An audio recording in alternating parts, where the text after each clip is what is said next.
Good morning. Thanks to everyone for joining us for a very interesting discussion about business growth and digital transformation.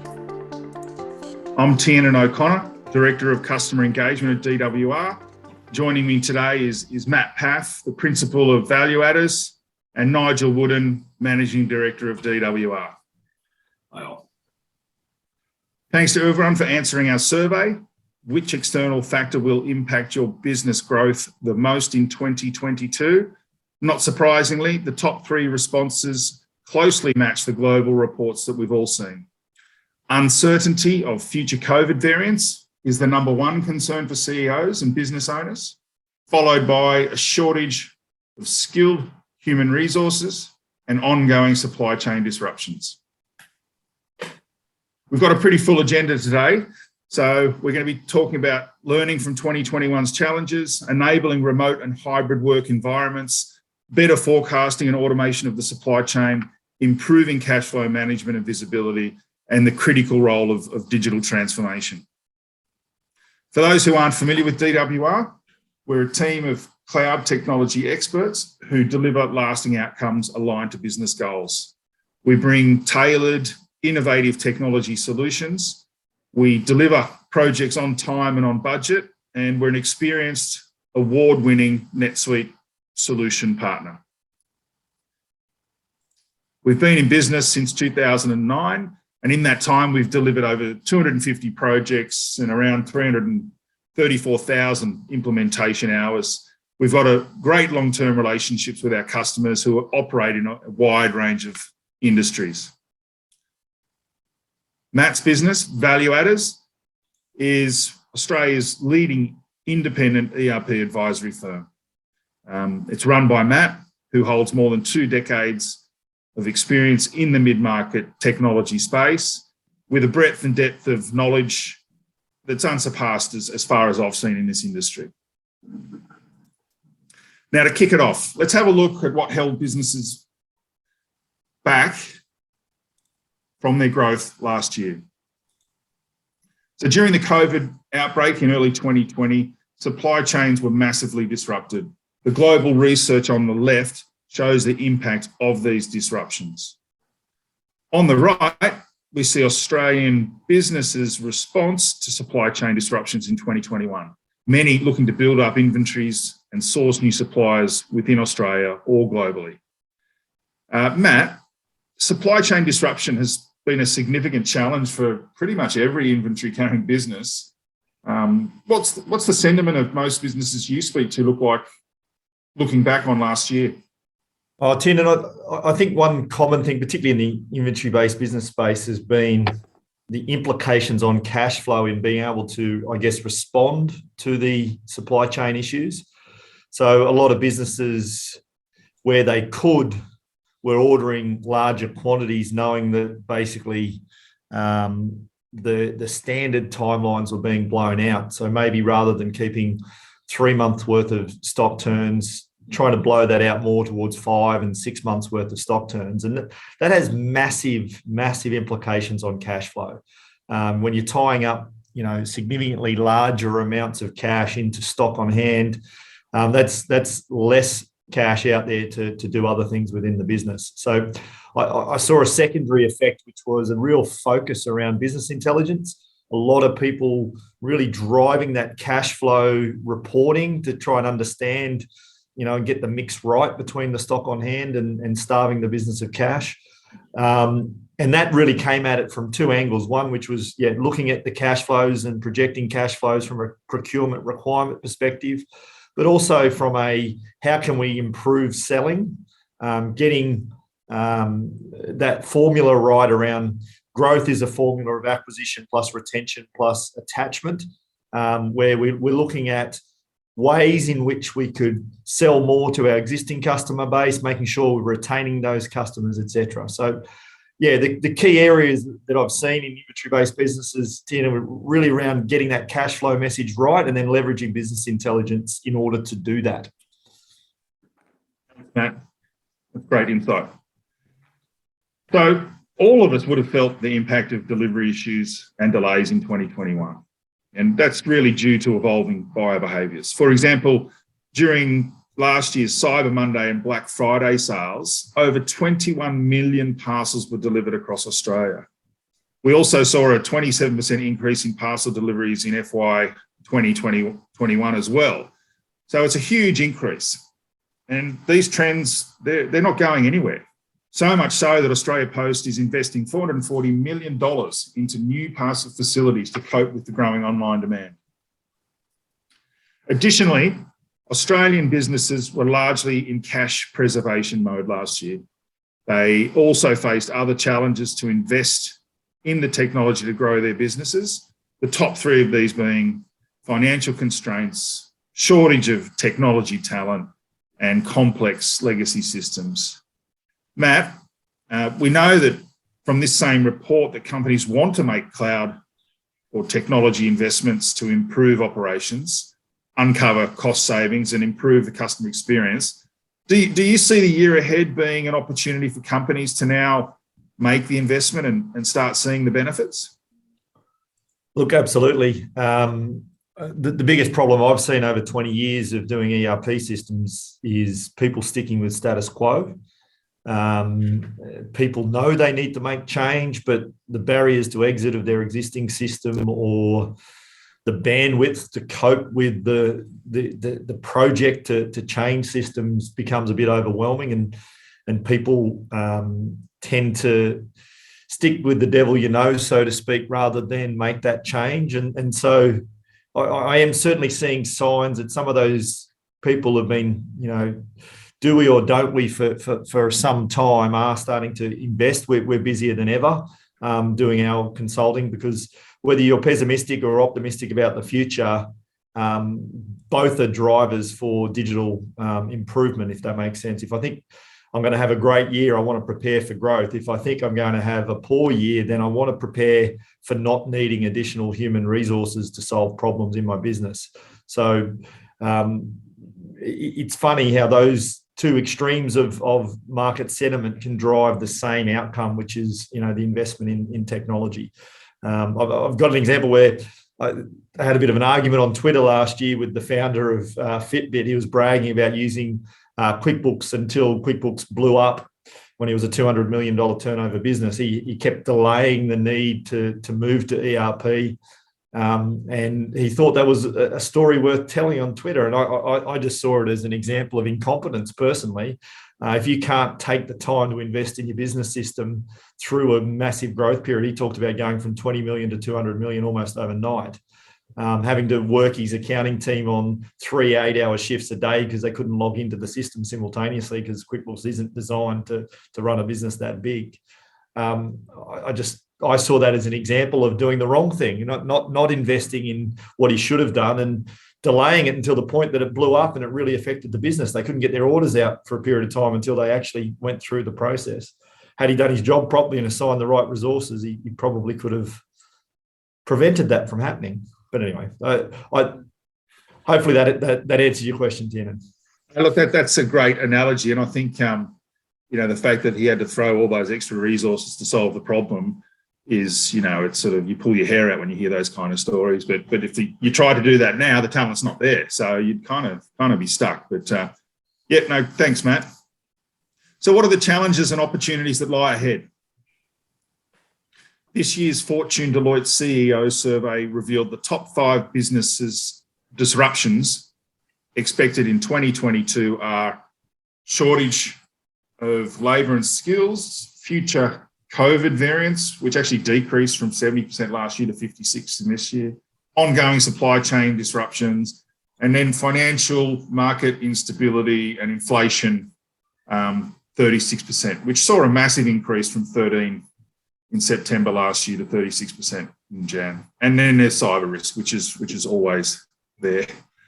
So digital transformation has become a bit of a buzzword recently. How do we define it? It's really the transitioning of analog data and manual processes to purely digital systems. Then automation and streamlining to work more efficiently. And then finally, building the business platform to become proactive, increase bandwidth, and reach new markets.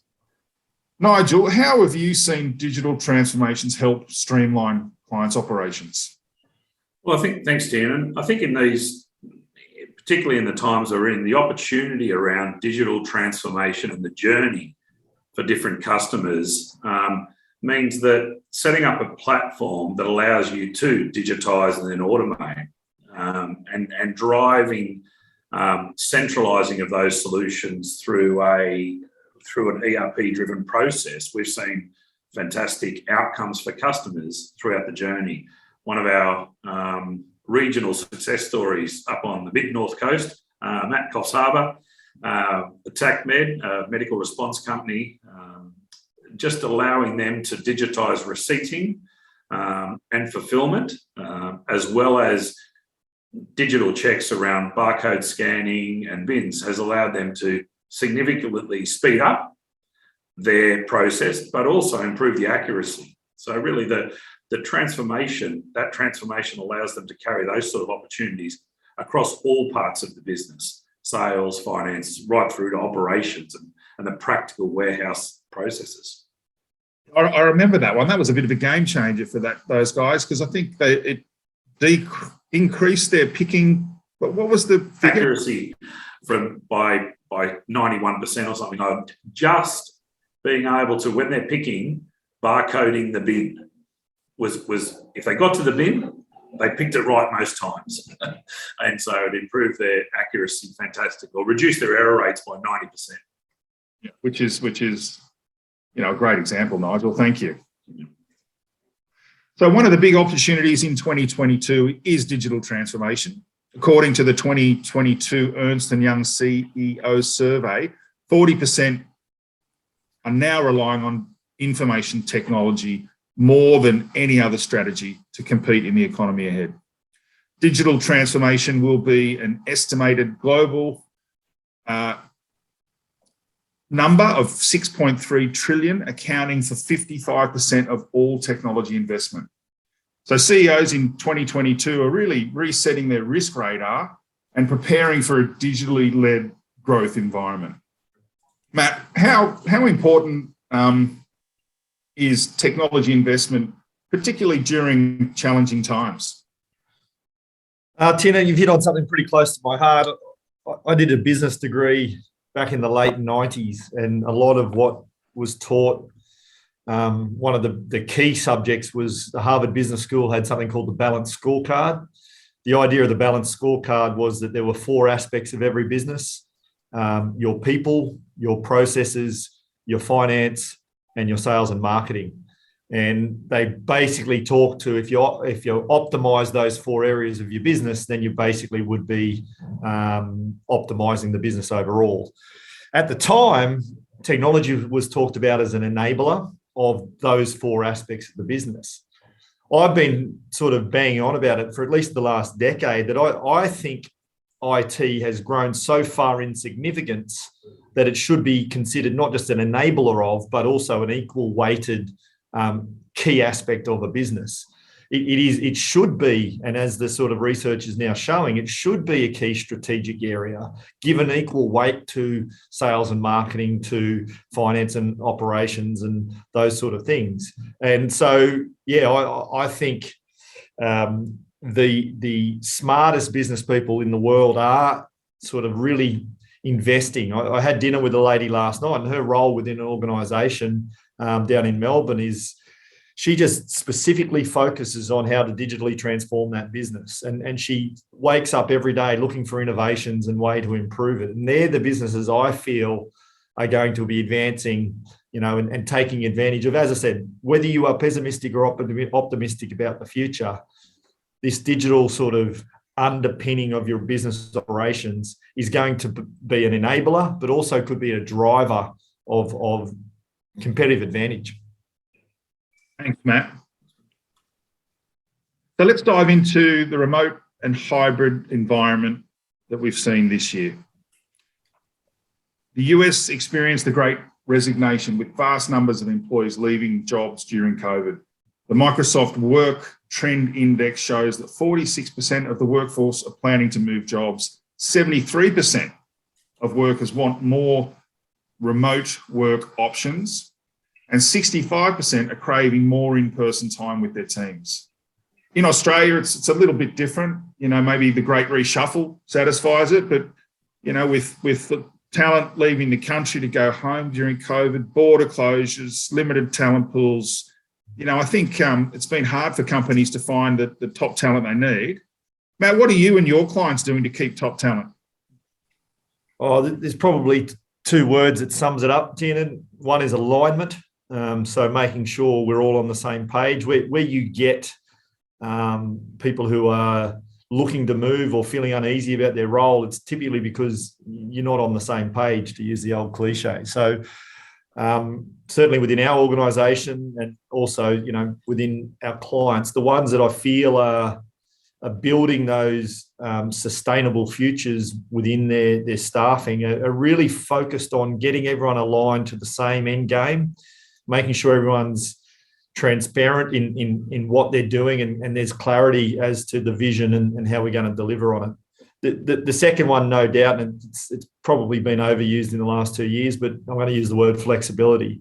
We've basically seen the expectation around work hours, the expectation about where people are working from has dramatically changed through the COVID period.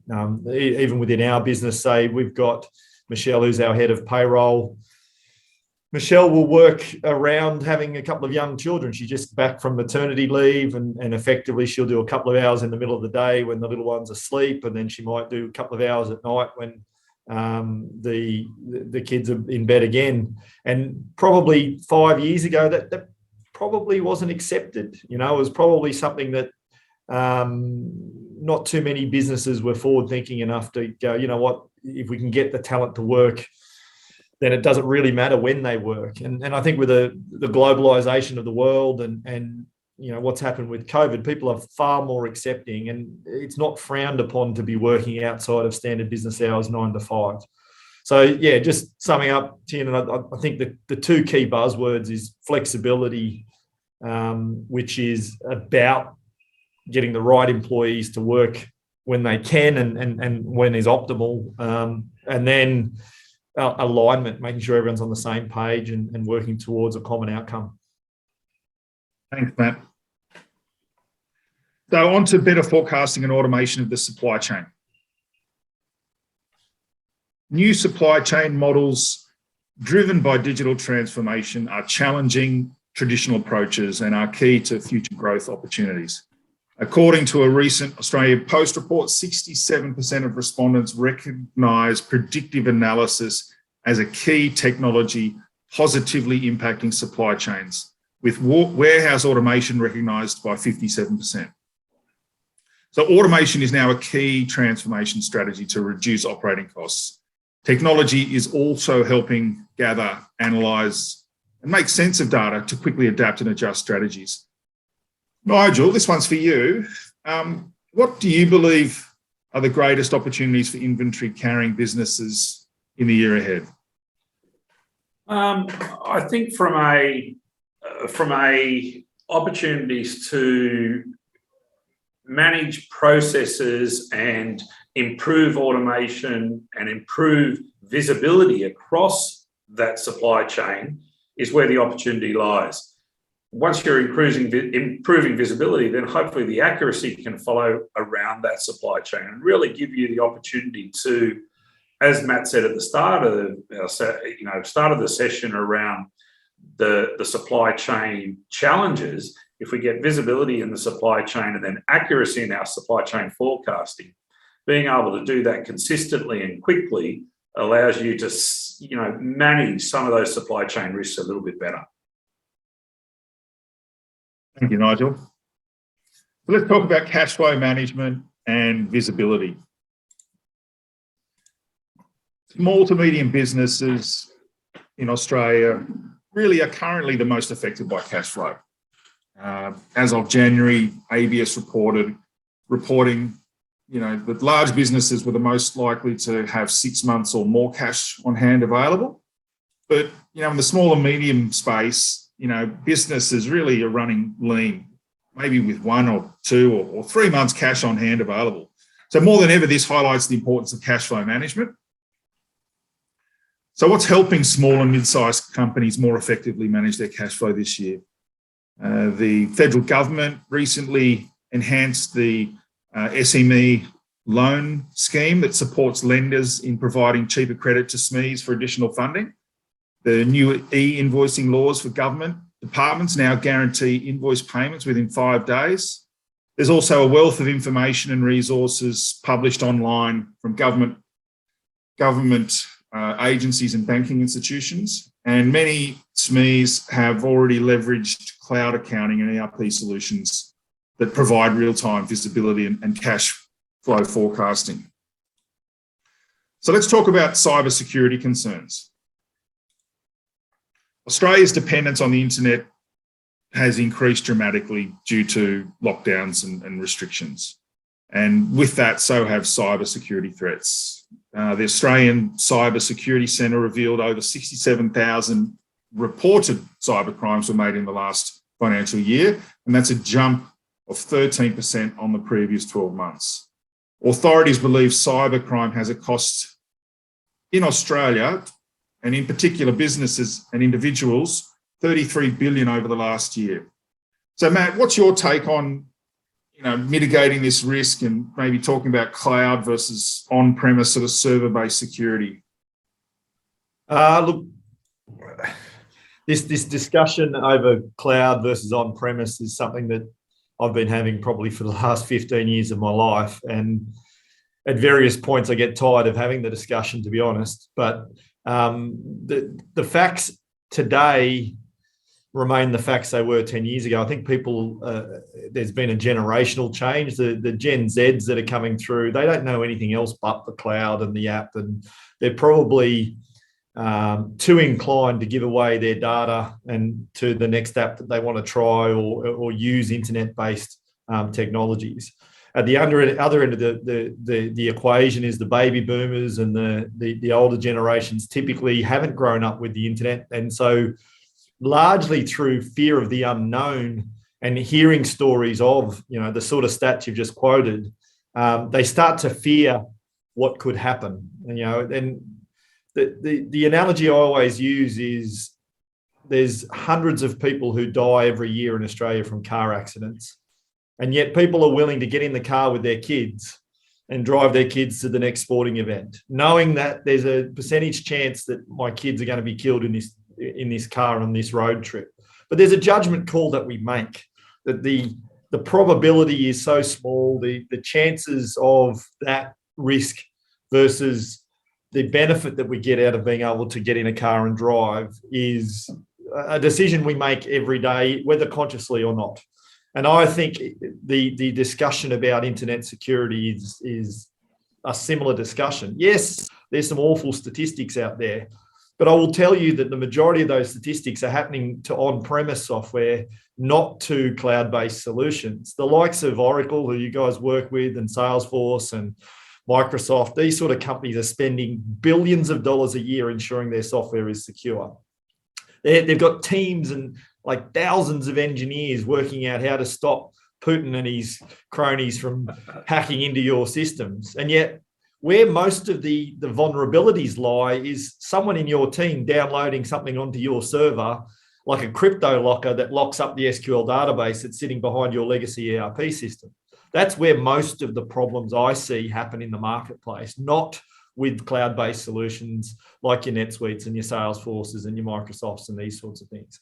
So, yeah, I think more awareness is there about this, that, hey, having a server versus not having a server, the shift has happened. I think there's a lot of people now accept it.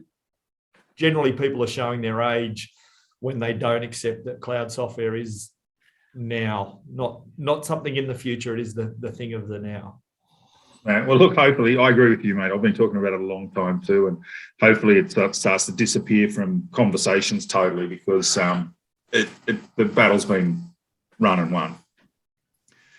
So we've explored the opportunities coming from digital transformation, but how does ERP technology reinforce that transformation? It really relies on having I mean, to successfully transform the business, the digital systems that you need to get them right, to choose the right digital systems that create your technology platform. And then the processes you put in place around those digital systems within the business, and then the experienced people to bring it all together, streamline and automate your business. Nigel, tell us a bit about how ERP supports digital transformation initiatives. Yeah, thanks, Dan. Look, ERP as an acronym, and those unfamiliar with it, Enterprise Resource Planning, has been around for probably 25, 30 years in terms of a general acceptance, and it's really migrating and moving forward. But in principle, it's a single consolidated backend that handles all processes across a business, from inventory management, sales, ordering, CRM, marketing, finance, and really gives you that single source of the truth. Now, picking up on that single source of the truth, for a successful digital transformation, having that information in a single source and then being able to apply digital processes consistently with experienced people allows your business and ERP to be central to that successful digital transformation. And it doesn't have to be people who are you're not coming from a zero base. You may be coming from multiple disparate systems, consolidating those to allow digital transformation. And that's where we see lots of people and lots of organisations within our team. And I'm sure Matt's got some interesting calls about how ERP has evolved and what it's looking like moving forward. Yeah, thanks. In 2022, CEOs and CFOs are moving from cash preservation to cash maximisation mindsets. NetSuite already brings real-time cash flow visibility with concise dashboard snapshots. NetSuite are now bringing Cash 360 to the table to help even further. Now, it's an automated solution with a single dashboard view that makes cash flow crystal clear and displays all the current trends and gives you a rolling 6-month cash flow forecast. Matt, do you think cash flow management is now a prerequisite for any business? It's funny, Tin, software. Those people who are old enough to remember, I used to be at a company called Attaché, which was sort of the MYOB of the 80s, and then, or should I say, like the Xero of the noughties. But basically, I was sort of head of product there and ultimately the shareholder and CEO. And it's funny that people always talk about three-way forecasting. So they go P&L, balance sheet, and cash flow. We never had a cash flow report in our product, nor did any of our competitors. And I actually always used to talk to my team about why don't we do cash flow reporting? And I was just like, customers aren't asking for it. It's hard to do, yada, yada, yada. But what I've noticed in the last 5 years is cash flow reporting has become a standard part of both ERP, but also SME software. So even at the lower end of the market, the likes of Xero and QuickBooks Online and MYOB are now starting to deliver cash flow style reporting. Because I think it's become more and more important. It's also because there's potentially an opportunity for the software vendors to get into loans, but we won't get into the detail of that. But certainly cash flow is now an expected prerequisite within the financial system. And yeah, the likes of NetSuite are starting to do a really good job around providing it, not as an add-on, not as something you need to go and pay an expensive sort of complex budgeting and forecasting tool, but to give you some of those standard reports, as I said, those 3 key factors of a finance system, P&L, balance sheet, and cash flow out of the box. And yeah, I mentioned it at the start, cash flow is more and more important, particularly in the inventory space, around managing these supply chain disruptions and being able to prepare yourself to be really competitive in 2022 by maximising stock holdings where possible and really accommodating customer requirements. Thanks, Matt. The leading challenge for business right now is labour, skill shortages and retaining top talent. Providing employees with a core ERP system with best practice processes and a know-how to work more efficiently can really make a huge difference to company culture and how people work together. With ERP automation, staff also spend a lot less time on manual, repetitive tasks and can really spend more time on strategic, value-added initiatives. Now let's talk briefly about supply chain disruptions. NetSuite is one cloud ERP platform that companies are using to improve efficiency and reduce operational costs in a number of ways. Nigel, what are some of the most effective automations the DW team have implemented for inventory carrying customers? Yeah, look, thanks, Tim, there's probably been a couple of, I wouldn't say key outcomes from a digital transformation, but allowing the business to pounce on areas that they thought were inefficient previously. Effective and accurate cross-docking of stock, allowing orders, particularly in a disrupted supply chain, to be able to receipted and fulfilled seamlessly in a single movement. Real lifetime inventory counts, automated, scheduled and effective inventory counting, allowing the business to understand its current position more accurately. That real lifetime data analysis for our customers, allowing them to see the combination of sales data, forecast sales data, their current data position and current inventory position and future position, make decisions off that. So really talking about stock management, automating stock management, automating visual, information across the board, and really allowing the whole business right through to finance with, bank links and previous banking functionality that wasn't available in the second tier in terms of an ERP environment, really allowing business to utilise all that information effectively. And what about in the finance teams? Have you seen anything that the accounts payable teams, I know OCR is something that's really powerful for clients of ours. But how much time and energy do you see the finance team saving using optical character recognition to bring in the bills into their ERP with no manual data entry? Yeah, look, absolutely. I think that the optical character recognition, and Matt probably back you up, in the last 10 years has really gone from a disparate hope it might work scenario to an expectation that it can deliver value, and it does. I think the finance team in particular allows them to improve the process and really head towards that paperless office and drive those digital transformation processes. So we see a lot of positive outcomes with our clients, particularly financials-based businesses, but as well within the inventory space as well. Thanks, Nigel. So cloud ERP can also play a significant role in protecting your company data and reducing cyber risk. I think Matt touched on this before, but NetSuite employs robust 256-bit encryption with two-factor authentication, IP address restrictions, and more. It also provides role-based access and complete audit trails of every change made to any record.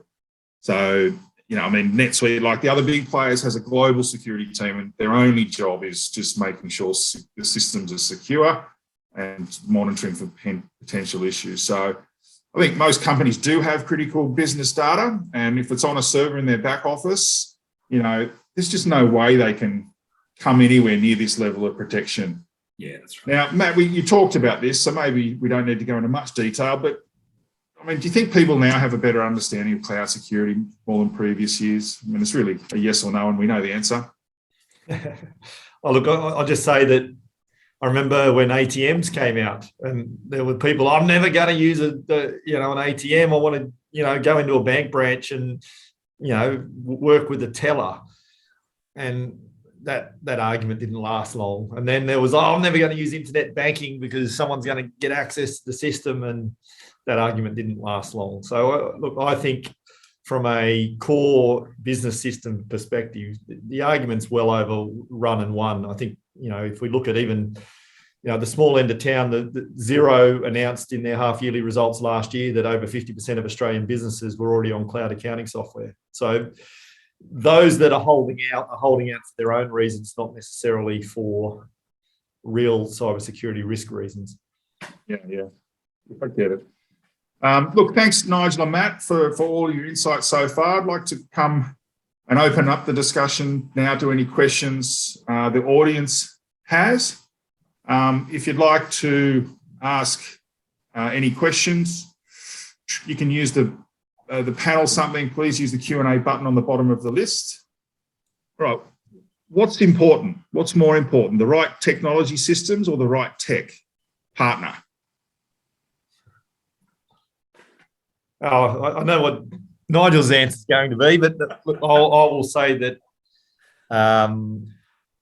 there's an old saying that a bad tradesman blames his tools. I guess another way of looking at that is that a good tradie will do a good job even with bad tools. And so my experience in 20 odd years of working with mid-market businesses and implementations of systems, I'll say that you can't have one without the other. A really good partner will be able to make a poor system go okay. A really good partner will make a great system go fantastic. So I think it's hard to say you can have one without the other, Tien. And I think when people look at technology, they should be looking at equal weighting on the actual technology itself as well as the partner.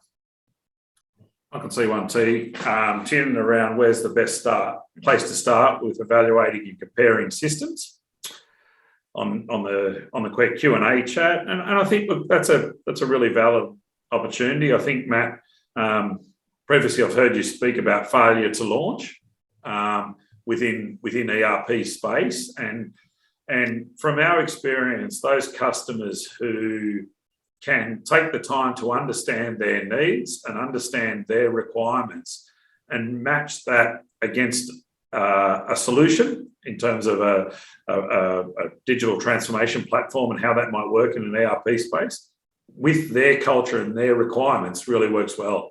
And I think people like Matt, who's on the call, really do provide a capacity to help organisations to detangle that and ensure there's not a failure to launch. There will be a solution out there for your organisation, and there is a lot of information available from all those providers, but really being able to look to guaranteeing a launch is what people like value adders and how they work through with customers is fantastic. I'll just add to that, Nigel, and it also ties into the second question there in the question box, is there's a lot of systems out there, and some people, when they start to go out to market and look at the systems, they get a bit overwhelmed by choice. Yeah. They also talk to some of their friends and their competitors, and they get conflicting advice on the different systems. The key that you hit on there is that they've got to start with their own requirements, right? What is it that we're looking for? And then you need to realize that there's no such thing as perfect software. It's only 2022. Software, as much as you guys will like to say that NetSuite is perfect, I'm sure there's no such thing as perfect software in the market in 2022. So you're always going to have some level of compromise, right? And so what we're looking at when we're generally helping someone is, what are your priorities? What are the must-haves that you will not negotiate on? What are the importance? You might negotiate on one or two of the importance, and then what are the nice-to-haves? These are the things that, hey, if the system has these things, then great, but we're not going to actually make a decision based on the nice-to-haves. We're going to keep our decision-making around the must-haves and the importance. And that's where I think you need to start. And then when you go out to market, the thing I will always advise on is that where the market's got to over the last couple of years is it's not about going with the new shiny toy where there's got 5 customers. That's where you generally will get failure. It's also not about going with that legacy provider who's been in market for 30 years and really hasn't changed their software. It's about finding that happy medium of a tried and proven solution that basically, has global support. And that's where I find the real key difference these days to even 5 years ago. The mid-market was dominated by local players like MYB Exo and Attaché and Cybiz and Arrow and all these products sort of 5-10 years ago. And that's really given way to global products like the NetSuites of the world and the Microsofts and the Salesforces. And these sort of products are really the dominant products with risk mitigation moving forward, because they're going to be here 5-10 years from now. Yeah, I think that's well put, and I see that as well. So look, guys, thanks everyone for joining us.